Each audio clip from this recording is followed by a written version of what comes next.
যুক্তরাষ্ট্রকে শেষবারের মতো সতর্ক করল ইরান। ইরানের স্পষ্ট ঘোষণা, হয় তাদের সব দাবি মেনে নিতে হবে, নয়তো যুদ্ধের ময়দানেই নির্ধারিত হবে চূড়ান্ত ফয়সালা। এবার কি করবে যুক্তরাষ্ট্র?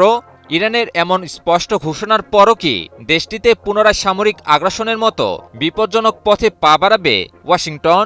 আর যদি বাড়ায়ও, তবে এর জবাব কিভাবে দিবে তেহরান? যুদ্ধবিরতির ভঙ্গুর পরিস্থিতির মাঝে যুক্তরাষ্ট্রকে কড়া ভাষায় এমন বার্তা দিল ইরান।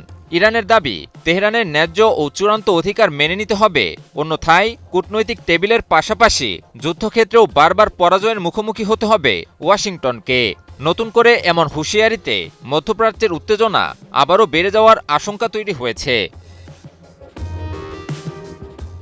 ইরানের প্রতিরক্ষা মন্ত্রণালয়ের মুখপাত্র ব্রিগেডিয়ার জেনারেল রেজা তালাইনিক বলেছেন, যুক্তরাষ্ট্র ও তার মিত্রদের অবশ্যই ইরানি জাতির অধিকার স্বীকার করতে হবে, অন্যথায় তারা যে চোরাবালিতে আটকে পড়েছে সেখান থেকে বেরিয়ে আসা সম্ভব হবে না। তার ভাষায়, কূটনীতিতে ইরানের ন্যায্য দাবি প্রত্যাখ্যান করা হলে সামরিক ময়দানে অতীতের পরাজয়ের পুনরাবৃত্তির জন্য প্রস্তুত থাকতে হবে শত্রুপক্ষকে।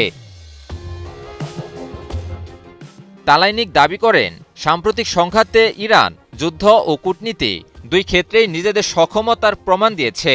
বিশেষ করে সংঘাতপূর্ণ অঞ্চল থেকে মার্কিন জাহাজ ও নৌযানগুলোর বারবার সরে যাওয়া ইরানের সশস্ত্র বাহিনী ও ইসলামিক বিপ্লবী গার্ড বাহিনী বা আইআরজিসির শক্ত অবস্থানেরই প্রমাণ বলে মনে করছে তেহরান। যুক্তরাষ্ট্র ও ইসরায়েল ফেব্রুয়ারির শেষ দিকে ইরানের বিরুদ্ধে অবৈধ ও বিনা উস্কানির সামরিক অভিযান শুরু করে।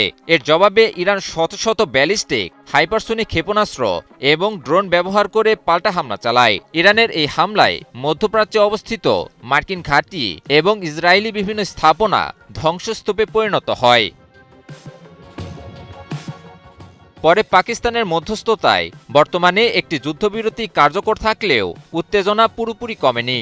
ইরানের কর্মকর্তারা সতর্ক করে বলেছেন, ভবিষ্যতে যে কোনো নতুন আগ্রাসন, হুমকি বা লঙ্ঘনের জবাব আগের চেয়েও বেশি চূড়ান্ত এবং দুঃখজনক হবে।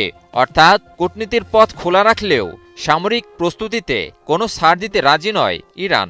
ইরানের বার্তা স্পষ্ট, অধিকার স্বীকার করলে আলোচনা, আর অস্বীকার করলে যুদ্ধক্ষেত্রে হবে চূড়ান্ত ফয়সালা। ইমন আলী, নিউজ 24।